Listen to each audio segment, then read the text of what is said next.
Hello everyone, Rahul Mishra नाम है हमारा और आज की इस वीडियो में हम लोग 8 से लेकर 11 अगस्त तक की बैंकिंग एंड फाइनेंशियल अवेयरनेस यहाँ पर डिस्कस करेंगे। अपने पिछले वीडियोस में हम लोगों ने 7 अगस्त तक की banking and financial awareness discuss कर लिया है। टोटल 27 क्वेश्चन हम लोगों ने अगस्त महीने में डिस्कस कर लिए हैं। वो सारी वीडियोस प्लेलिस्ट में है, एक प्रॉपर प्लेलिस्ट बना दी गई है जहाँ पर हम लोग वीकली बेसिस पर banking and financial awareness discuss करते हैं। तो अगर पिछले वीडियोस आप लोगों ने नहीं देखा और देखना चाहते हैं तो जाकर आप लोग उस प्लेलिस्ट में उन सारी वीडियोस को देख सकते हैं। फिलहाल आज हम लोग 8 से लेकर 11 अगस्त तक की बैंकिंग एंड फाइनेंशियल अवेयरनेस यहाँ पर डिस्कस करने जा रहे हैं। और आज का पहला क्वेश्चन और अगस्त महीने का 28वां क्वेश्चन हमारे स्क्रीन पर है और देखते हैं कि इसमें क्या बोला गया है। Which bank has been empanelled as agency bank of RBI to facilitate transactions related to government business in August 2021।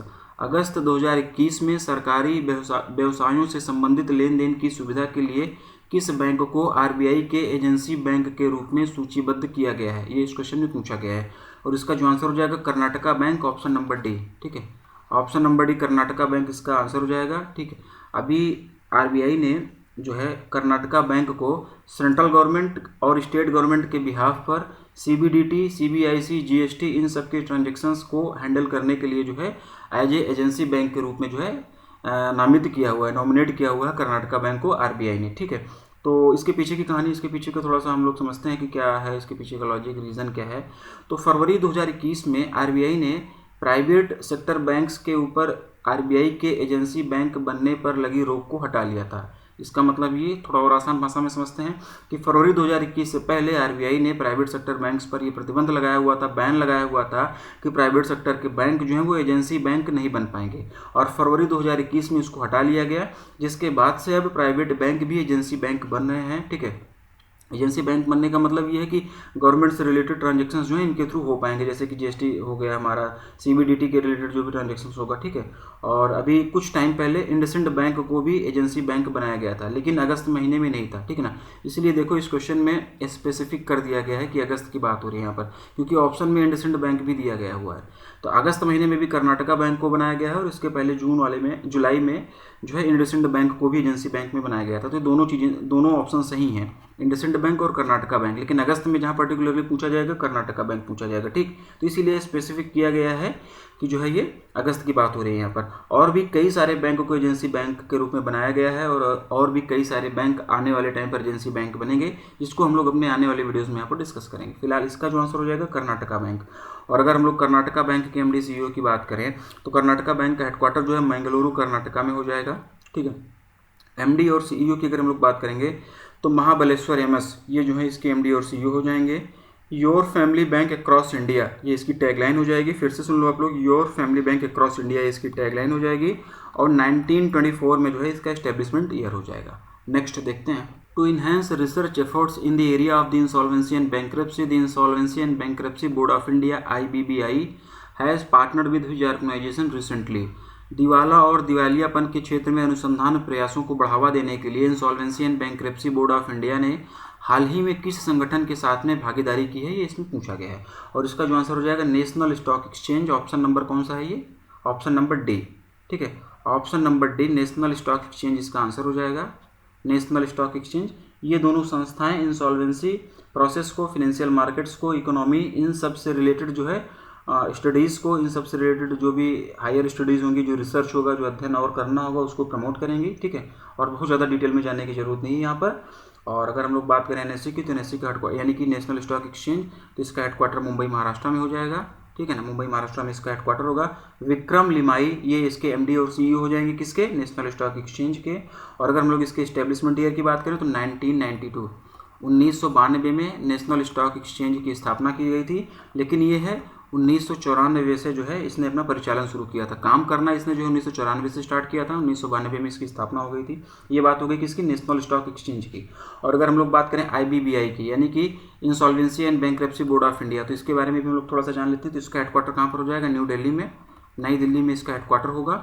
और अगर हम लोग इसके चेयरपर्सन की बात करें तो MS साहू जो हैं वो इसके चेयरपर्सन हो जाएंगे। और अगर इसके एस्टेब्लिशमेंट ईयर की बात की जाए तो 2016 में जो इसकी स्थापना की गई थी, किसकी? Insolvency and bankruptcy board of India की।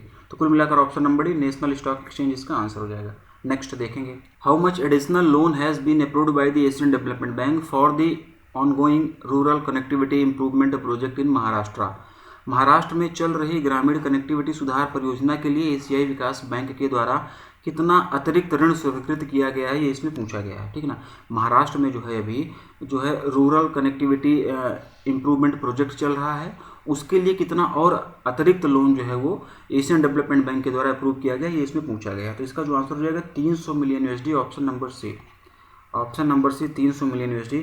और अगर हम लोग इसकी INR में बात करें तो इसका आंसर हो जाएगा, मतलब INR में, इंडियन रुपीज़ में, तो 2227 करोड़ रुपए ये जो है ये इसकी वैल्यू INR में हो जाएगी। तो दोनों चीज़ आप लोग ध्यान रखना। ठीक है, Maharashtra rural connectivity improvement project के लिए, जो कि अभी करंट में वर्तमान में महाराष्ट्र में चल रहा है, एशियन डेवलपमेंट बैंक ने 300 मिलियन USD का जो है लोन, अतिरिक्त लोन दिया है। ठीक है ना, और ये जो प्रोजेक्ट है, कौन सा project, Maharashtra rural connectivity improvement project, ये अगस्त 2019 से चल रहा है। ठीक ना, अगस्त 2019 से ये प्रोजेक्ट चल रहा है और इसी के लिए जो है भी एशियन डेवलपमेंट बैंक ने अतिरिक्त 300 मिलियन USD का लोन देने का फैसला किया हुआ है। एशियन डेवलपमेंट बैंक की यहाँ पर बात हो रही है, तो इसका हेडक्वार्टर कहाँ पर हो जाएगा, मेट्रो मनीला, मंडालुयांग, फिलीपींस। कहीं पर कोई कन्फ्यूजन नहीं होना चाहिए, इसके हेडक्वार्टर से रिलेटेड जो भी कन्फ्यूजन होता है पिछले वीडियोज़ में बता दिया गया है। ठीक है ना, ऑप्शन देखकर आप लोग क्लिक करना। और अगर हम लोग इसके एस्टेब्लिशमेंट ईयर की बात करें किसके, एशियन डेवलपमेंट बैंक के, तो 1966 में जो है इसकी स्थापना की गई थी। बढ़ते हैं अगले क्वेश्चन की तरफ। To promote entrepreneurship, which organization has launched the Swavalamban Challenge Fund SFC in partnership with the Foreign Commonwealth and Development Office, United Kingdom, FCDO UK? उद्यमिता को बढ़ावा देने के लिए किस संगठन ने विदेशी राष्ट्रमंडल और विकास कार्यालय यूनाइटेड किंगडम के साथ साझेदारी में स्वावलंबन चैलेंज फंड लॉन्च किया हुआ है? ठीक ना, इसमें ये पूछा गया है कि स्वावलंबन चैलेंज फंड कौन लॉन्च किया हुआ है, किस ऑर्गेनाइजेशन के द्वारा लॉन्च किया गया है और किसके साथ पार्टनरशिप में लॉन्च किया गया है, ये क्वेश्चन में ही बता दिया गया है। तो ये चीज़ भी आप लोग याद रखना। क्यों लॉन्च किया गया है, तो ये भी बता दिया गया कि टू प्रमोट एंटरप्रेन्योरशिप। ठीक है ना, तो ये सारी चीज़ें यहाँ पर बता दी गई, काफ़ी इन्फॉर्मेशन क्वेश्चन से ही मिल गई हैं। बाकी इस क्वेश्चन का जो आंसर हो जाएगा, इसका आंसर हो जाएगा SIDBI, option number A. Option number A SIDBI इसका आंसर हो जाएगा। किसके किसके साथ में पार्टनरशिप हुई है, पार्टनरशिप में ये फंड जो है लॉन्च किया गया है। कौन सा फंड, स्वावलंबन चैलेंज फंड, SCF जिसको हम लोग बोलते हैं। ठीक है, ये आप लोग याद रखना। बाकी अब हम लोग बात करते हैं स्वावलंबन चैलेंज फंड के बारे में। ये क्या है, स्वावलंबन चैलेंज फंड जो SCF है, ये क्या है, इसके बारे में हम लोग थोड़ा सा जानते हैं। तो इस फंड के तहत उन सभी ऑर्गेनाइजेशंस को या फिर एंटरप्रेन्योर्स को फंड प्रोवाइड किया जाएगा जिनके पास स्किल है, आइडियाज़ हैं, बट चीज़ों को इम्प्लीमेंट करने के लिए, चीज़ों को और ज़्यादा बेहतर करने के लिए फंड नहीं है। ठीक है ना, तो उन सभी लोगों को इसके तहत में फंडिंग प्रोवाइड की जाएगी और इसके लिए जो एलिजिबल एंटिटीज़ होंगी उनको अपना प्रपोजल सबमिट करना होगा। उस प्रपोजल को रिव्यू किया जाएगा और उसको रिव्यू करने के बाद में अगर सारी चीज़ें सही रहेंगी और लगेगा कि फाइनेंशियल असिस्टेंस प्रोवाइड किया जाना चाहिए, तो उनको जो है फाइनेंशियल असिस्टेंस यानी कि वित्तीय सहायता प्रदान की जाएगी। और एलिजिबिलिटी क्या रहेगी, अपना मतलब फॉर्म सबमिट करने के लिए इसके, कि हमको फाइनेंशियल असिस्टेंस प्राप्त करने के लिए जो फॉर्म सबमिट करना होगा, ठीक है, जो प्रपोजल सबमिट करना होगा, उसकी एलिजिबिलिटी क्या रहेगी। तो जो भी प्रोजेक्ट होगा वो 6 महीने से लेकर 2 साल तक का होना चाहिए, 6 मंथ से लेकर 2 ईयर्स तक का, यानी कि जो भी प्रोजेक्ट होगा वो 6 महीने से लेकर 2 साल तक का होना चाहिए। इतने टाइम तक उस प्रोजेक्ट पर, उस पर काम हो चुका रहना चाहिए, तब जाकर आप लोग जो है उसको सबमिट कर सकते हैं। और 2 कैटेगरीज में एप्लीकेशन सबमिट होंगी, इन दोनों कैटेगरीज के लिए अलग अलग फंड होगा। ठीक ना, 2 कैटेगरीज में एप्लीकेशन जो है वो सबमिट होंगी और दोनों कैटेगरीज के लिए अलग अलग फंड की व्यवस्था होगी। पहली कैटेगरी होगी जिसको कि हम लोग पायलट कैटेगरी बोलेंगे। पायलट कैटेगरी के लिए 20 लाख रुपए तक का, up to 20 lakh, pilot category के लिए अप टू 20 लाख, 20 लाख रुपए तक का लोन जो है दिया जा सकेगा, फंडिंग मतलब प्रोवाइड की जा सकेगी, फाइनेंशियल असिस्टेंस। और दूसरी कैटेगरी जो होगी वो होगी स्केल अप कैटेगरी। ठीक है, दूसरी कैटेगरी जो होगी वो होगी स्केल अप कैटेगरी और स्केल अप कैटेगरी के लिए 35 लाख रुपए तक का जो है fund, up to 25 lakh, 35 lakh रुपए तक का फंड जो है प्रोवाइड किया जा सकेगा। यहाँ पर बात किसकी हुई है, सिडबी की। आंसर इसका सिडबी होगा। तो सिडबी का हेडक्वार्टर कहाँ पर हो जाएगा, तो सिडबी का हेडक्वार्टर जो है वो लखनऊ यूपी में हो जाएगा। ठीक ना, लखनऊ उत्तर प्रदेश में इसका हेडक्वार्टर हो जाएगा। शिवा सुब्रमण्यम रमन ये इसके CMD हो जाएंगे। फिर से सुन लो आप लोग, शिवा सुब्रमण्यम रमन ये इसके CMD हो जाएंगे।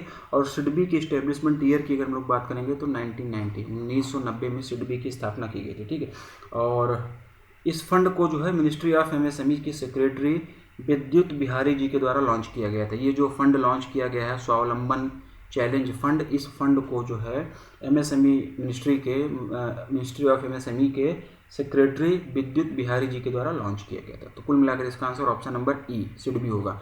सिडबी के बारे में मैंने काफ़ी सारी चीज़ें बता दी, जैसे कि इसका हेडक्वार्टर, CMD इस्टेब्लिशमेंट ईयर, बाकी NABARD, Exim bank, Reserve Bank of India, इन सब के बारे में आप लोगों को ये सारी चीज़ें पता होनी चाहिए। नेक्स्ट देखते हैं। Indian bank has recently partnered with which institute to provide funds to startups under its IND spring board scheme. Indian bank ने हाल ही में अपनी IND स्प्रिंग बोर्ड योजना के तहत IND स्प्रिंग बोर्ड योजना के तहत स्टार्टअप्स को धन उपलब्ध कराने के लिए किस संस्थान के साथ में भागीदारी की है। इसमें ये पूछा गया है कि इंडियन बैंक ने जो है, इंडियन बैंक की एक स्कीम है IND spring board, IND spring board, इस स्कीम के तहत में जो है स्टार्टअप्स को फंड प्रोवाइड करने के लिए कौन से इंस्टीट्यूट के साथ में अभी पार्टनरशिप किया है इंडियन बैंक ने, ये इसमें पूछा गया है। और इसका जो आंसर हो जाएगा IIM Bengaluru, option number A. ठीक है, IIM Bengaluru option number A इसका आंसर हो जाएगा। अक्टूबर 2020, ठीक ना, अक्टूबर 2020 में इंडियन बैंक ने IIT मद्रास के साथ में मिलकर IND स्प्रिंग बोर्ड को लॉन्च किया हुआ था। ये जो IND स्प्रिंग बोर्ड है, अक्टूबर 2020 में IIT मद्रास के साथ में मिलकर इसको इंडियन बैंक के द्वारा लॉन्च किया गया था। और क्यों लॉन्च किया गया था? जिससे कि स्टार्टअप्स को 50 करोड़ रुपए तक की क्रेडिट फैसिलिटी प्रोवाइड की जा सके। ठीक ना, 50 करोड़ रुपए तक की क्रेडिट फैसिलिटी प्रोवाइड करने के लिए इंडियन बैंक के द्वारा अक्टूबर 2020 में IIT मद्रास के साथ में मिलकर IND spring board scheme launch किया गया था। ठीक, और इंडियन बैंक ने MSME प्रेरणा स्कीम भी लॉन्च किया हुआ है। ठीक ना, MSME प्रेरणा, इंडियन बैंक के द्वारा MSME प्रेरणा प्रोग्राम भी इंडियन बैंक के ही द्वारा अक्टूबर 2020 में ही लॉन्च किया गया था। ठीक है, तो कुल मिलाकर इसका जो आंसर हो जाएगा IIM बेंगलुरु हो जाएगा। इंडियन बैंक की बहुत सारी बातें हम लोग कर रहे हैं यहाँ पर, तो इंडियन बैंक का हेडक्वार्टर कहाँ पर हो जाएगा ये भी जान लेते हैं। इंडियन बैंक का हेडक्वार्टर जो है ये चेन्नई तमिलनाडु में हो जाएगा। चेन्नई तमिलनाडु में इसका हेडक्वार्टर हो जाएगा। पद्मजा चुंद्रू ये इसके MD और CEO हो जाएंगे। योर ओन बैंक ये इसकी टैगलाइन हो जाएगी। 1907 में जो है इसका इस्टेब्लिशमेंट हुआ था। तो ऑप्शन नंबर इसका आंसर होगा। मैक्सिमम पॉसिबल इन्फॉर्मेशन इस क्वेश्चन से रिलेटेड जो दी जानी चाहिए थी आप लोगों को, सारी चीज़ें बता दी गई हैं। बढ़ते हैं अगले क्वेश्चन की तरफ। To offer gold loans to MSME borrowers under priority sector lending which bank has recently signed a co lending partnership with Dhanvarsha Finvest. प्राथमिकता क्षेत्र ऋण के तहत MSME उधारकर्ताओं को स्वर्ण ऋण यानी कि गोल्ड लोन की पेशकश करने के लिए किस बैंक ने हाल ही में धनवर्षा फिनवेस्ट के साथ में सह उधार साझेदारी यानी कि को लेंडिंग पार्टनरशिप पर हस्ताक्षर किए हैं। ठीक है, और इसका जो आंसर हो जाएगा central bank of India, option number A. Central bank of India option number A इसका आंसर हो जाएगा। MSME borrowers को प्रायोरिटी सेक्टर लेंडिंग के तहत में गोल्ड लोन प्रोवाइड करने के लिए सेंट्रल बैंक ऑफ इंडिया और धनवर्षा फिनवेस्ट इन दोनों ने जो है एक को लेंडिंग पार्टनरशिप किया हुआ। ठीक ना, इन दोनों ने एक को लेंडिंग पार्टनरशिप किया हुआ है और इस को लेंडिंग पार्टनरशिप के तहत में 80% गोल्ड लोन वो जो है सेंट्रल बैंक ऑफ इंडिया के द्वारा दिया जाएगा। बाकी का जो 20% गोल्ड लोन होगा वो धनवर्षा फिनवेस्ट के साथ के द्वारा दिया जाएगा। ठीक, जब भी को लेंडिंग होती है उसमें 80 और 20 का ही रेशियो होता है। ठीक है ना, 80 और 20 का रेशियो होता है और ये RBI के द्वारा निर्धारित किया गया। 80% जो लोन होगा वो बैंक के द्वारा दिया जाएगा और बाकी का जो 20% रहेगा वो NBFC या HFCs के द्वारा लोन दिया जाएगा। ठीक है, तो ये RBI के द्वारा निर्धारित किया गया है, इसीलिए ज़्यादातर ये 80 और 20% ही होता है। को लेंडिंग का मतलब मिलकर जब दो लोग मिलकर जब लोन देते हैं तो उसको हम लोग को लेंडिंग बोलते हैं। ठीक है ना, इसीलिए इसका नाम को लेंडिंग रखा गया है। और सेंट्रल बैंक ऑफ इंडिया की बात हुई तो फिर से इससे रिलेटेड चीज़ें हम लोग जान लेते हैं। मुंबई महाराष्ट्र में इसका हेडक्वार्टर हो जाएगा। MV राव ये इसके MD और CEO हो जाएंगे। 1911 में जो है ये इसकी इस्टेब्लिशमेंट ईयर हो जाएगी। सेंट्रल बैंक ऑफ इंडिया की टैगलाइन क्या है ये आप लोग फटाफट कमेंट कर बताओ। बहुत आसान है, बहुत सारे लोगों को पता भी होगा, आप लोग इसके टैगलाइन कमेंट कर बताओ। बाकी state bank of India, Punjab national, देना और यूको के बारे में ये सारी चीज़ें आपको पता होनी चाहिए। नेक्स्ट देखते हैं। What are the enhanced collateral free loans to self help groups SHGs provided under the Deen Dayal Antyodaya Yojana national rural livelihood missions DNRLM by RBI। ठीक है ना, RBI के द्वारा स्वयं सहायता समूहों को दीन दयाल अंत्योदय योजना राष्ट्रीय ग्रामीण आजीविका मिशन के तहत प्रदान किया जाने वाला बढ़ा हुआ संपार्श्विक मुक्त ऋण क्या है। संपार्श्विक मुक्त का मतलब हो जाएगा कोलेटरल फ्री। ठीक है ना, तो इसमें ये पूछा गया है कि अभी RBI के द्वारा जो है DNRLM के तहत में जो सेल्फ हेल्प ग्रुप्स को लोन दिया जाता था उसको बढ़ा दिया गया है। तो बढ़ा हुआ जो लोन है अमाउंट है कितना मैक्सिमम लोन दिया जा सकता है यही इसमें पूछा गया है। तो इसका जो आंसर होगा, इसका आंसर हो जाएगा 20 लाख रुपए, option number B. Option number B 20 lakh रुपए इसका आंसर हो जाएगा। ठीक है, अभी हाल ही में आरबीआई ने DNRLM के तहत में स्वयं सहायता समूहों यानी कि सेल्फ हेल्प ग्रुप्स को दिए जाने वाले लोन को 10 लाख रुपए से बढ़ाकर 20 लाख रुपए कर दिया है। ठीक ना, पहले 10 लाख तक का लोन जो वो दिया जा सकता था, लेकिन अब इसे बढ़ाकर आरबीआई के द्वारा 10 लाख रुपए तक का कर दिया गया। ठीक, और ये कोलेटरल फ्री लोन होगा। ठीक है ना, ये फुल फॉर्म में आप लोग याद रखना, DNRLM। ठीक है ना, यानी कि Deendayal Antyodaya Yojana national rural livelihood mission. थोड़ा सा इसके बारे में भी हम लोग जान लेते हैं। Deendayal Antyodaya Yojana national rural livelihood mission के बारे में भी थोड़ा सा हम लोग जानते हैं। तो स्वर्ण जयंती ग्राम रोजगार योजना को, नाम आप लोगों ने सुना होगा, स्वर्ण जयंती ग्राम रोजगार योजना को रिस्ट्रक्चर करके 2011 में मिनिस्ट्री ऑफ रूरल डेवलपमेंट ने इसे नेशनल रूरल लिवलीहुड मिशन का नाम दिया हुआ था। ठीक है ना, 2011 में मिनिस्ट्री ऑफ रूरल डेवलपमेंट के द्वारा स्वर्ण जयंती ग्राम स्वरोजगार योजना को रिस्ट्रक्चर करके नेशनल रूरल लिवलीहुड मिशन का नाम दिया गया हुआ था। ठीक ना, नेशनल रूरल लिवलीहुड मिशन का नाम 2011 में दिया गया था, और इसे बाद में 29 मार्च 2015 को रिनेम कर दिया गया। 29 मार्च 2015 को इसका नाम बदल दिया गया, और इसका नाम बदलकर DNRLM कर दिया गया, यानी कि Deendayal Antyodaya Yojana national rural livelihood mission कर दिया गया। ठीक है, इसका फुल फॉर्म अगर आप लोग ये सारी चीज़ें याद रखना, तो ऑप्शन नंबर बी इसका आंसर हो जाएगा 20 लाख रुपए। पहले ये 10 लाख हुआ करता था, जिसे अब आरबीआई के द्वारा बढ़ाकर 20 लाख रुपए कर दिया गया है। ठीक, नेक्स्ट देखते हैं। Equitas small finance bank has recently launched a fintech accelerator program by which name. Equitas small finance bank ने हाल ही में किस नाम से फिनटेक एक्सेलरेटर प्रोग्राम लॉन्च किया हुआ है, ये इस क्वेश्चन में पूछा गया है। ठीक है, और इसका जो आंसर हो जाएगा, इसका आंसर हो जाएगा इक्विटेक, ऑप्शन नंबर ए। ऑप्शंस बहुत सारे क्लोज दिए गए हैं, तो ऑप्शन में कोई कंफ्यूजन नहीं होना चाहिए। ऑप्शन नंबर ए इसका आंसर होगा इक्विटेक। ठीक है ना, ऑप्शन नंबर ए इक्विटेक इसका आंसर हो जाएगा। और ये प्रोग्राम क्यों लॉन्च किया गया, इसके बारे में भी हम लोग थोड़ा सा जान लेते हैं। इक्विटास स्मॉल फाइनेंस के बैंक के द्वारा ये प्रोग्राम लॉन्च किया गया। नाम आप लोग याद रखना, किसके द्वारा लॉन्च किया गया है, कौन सा प्रोग्राम लॉन्च किया गया है, क्यों लॉन्च किया गया है, ये भी हम लोग जान लेते हैं। तो जो भी स्टार्टअप्स होंगे उनको लीगल और रेगुलेटरी सपोर्ट प्रोवाइड करने के लिए, स्टार्टअप्स को जरूरी लीगल और रेगुलेटरी सपोर्ट प्रोवाइड करने के लिए ये प्रोग्राम जो है लॉन्च किया गया। ठीक है, ये नाम आप लोग याद रखना।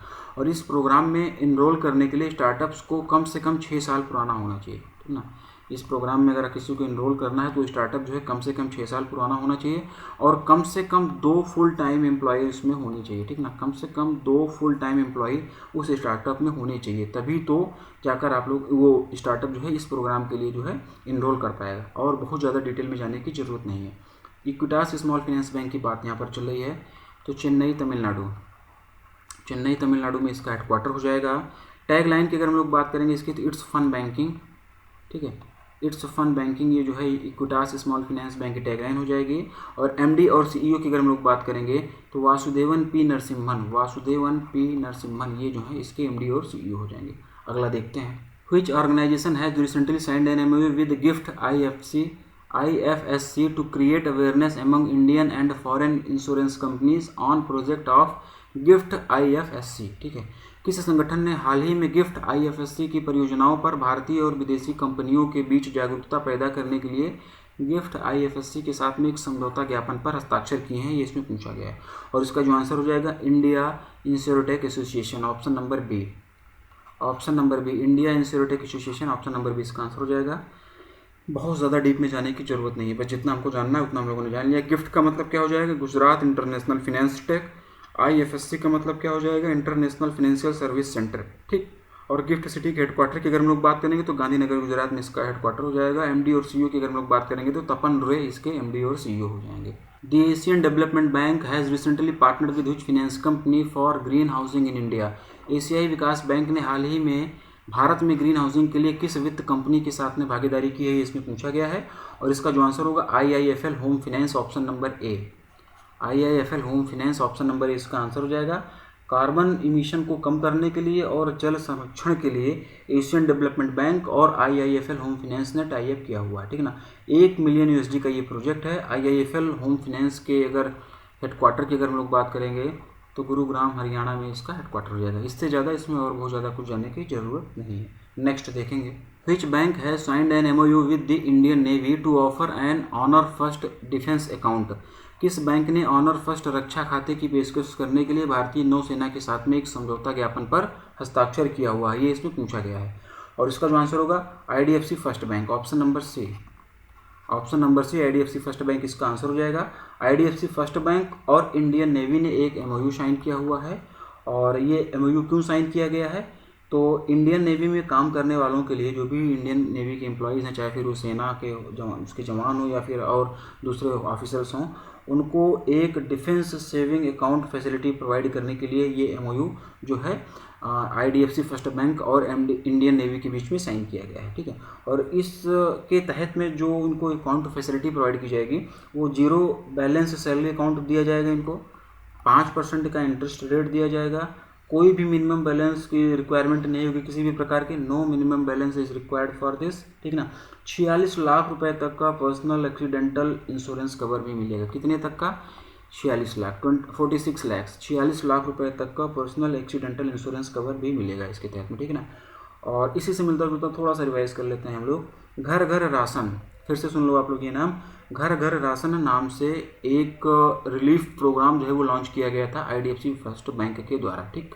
और IDFC फर्स्ट बैंक की यहाँ पर बात हुई है तो इसका हेडक्वार्टर मुंबई महाराष्ट्र में होगा, ठीक है। और इसके अगर हम लोग MD और CEO की बात करेंगे तो V वैद्यनाथन जो है इसके MD और CEO हो जाएंगे। इस्टेब्लिशमेंट ईयर की अगर हम लोग बात करेंगे तो 2018 में इसकी स्थापना हुई थी, इसका इस्टेब्लिशमेंट ईयर 2018 है। IDFC बैंक और कैपिटल फर्स्ट को मर्ज करके, ठीक ना, और कैपिटल फर्स्ट को मर्ज करके 2018 में जो है IDFC फर्स्ट बैंक की इस्टेब्लिशमेंट हुई थी, ठीक। तो इसका जो आंसर हो जाएगा option number C IDFC first bank हो जाएगा। IDFC फर्स्ट बैंक के बारे में सारी चीज़ें बताई, बाकी SBI BOB HDFC और ICICI इनके बारे में हेडक्वार्टर, टैगलाइन, इस्टेब्लिशमेंट ईयर, ये सारी चीज़ें आपको पता होनी चाहिए। नेक्स्ट देखेंगे, Which organization has signed an MOU with the North Eastern Development Finance Corporation to promote entrepreneurship in the North Eastern States of India?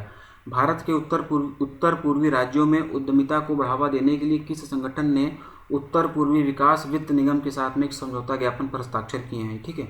और इसका जो आंसर हो जाएगा federation of industries of north eastern region, option number B. Option number B इसका answer हो जाएगा federation of industries of north eastern region. As it is इसको याद कर लो, इससे ज़्यादा इसमें और कुछ भी नहीं पढ़ना।